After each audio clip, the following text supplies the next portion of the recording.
მოგესალმებით, ჩვენ ვიმყოფებით ლაგუნავერეს მიმდებარე ტერიტორიაზე, სადაც მიმდინარეობს მორეწყვეტი სამუშაოები, როგორც სავანაწილზე, ასევე საფეხმავლო ტროტუარებზე.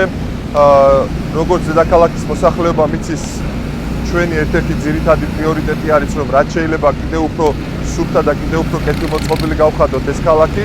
სწორედ ამ ყველაფერს ემსახურება დღევანდელი ღონისძიება. მინდა მოსახლეობას ვამცნოთ, რომ აღნიშნული ტიპის მორეწყვეტი სამუშაოებს არ აქვს ერთჯერადი ხასიათი და ეს იქნება ინტენსიურად მთელი ზაფხულის განმავლობაში. გუშინ ინფორმაციისთვის მორეწყვეტ წერეთლის გამზირის სრულად.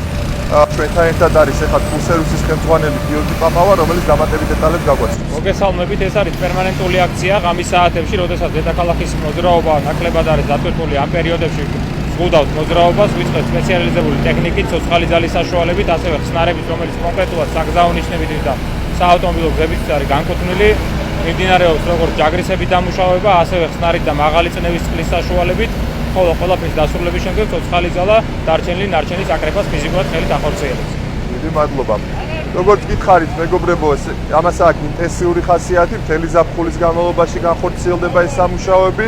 ძირითადად ამ სამუშაოებს განვახორციელებთ ღამის განმავლობაში, ვინაიდან ვიცით, რომ ავტომობილების ინტენსივობა შედარებით უფრო ნაკლები არის. ეს ინფორმაცია გვიდოდა მოგვეწოდებინა, მშვიდობიან ღამეს გისურვებთ. მადლობა.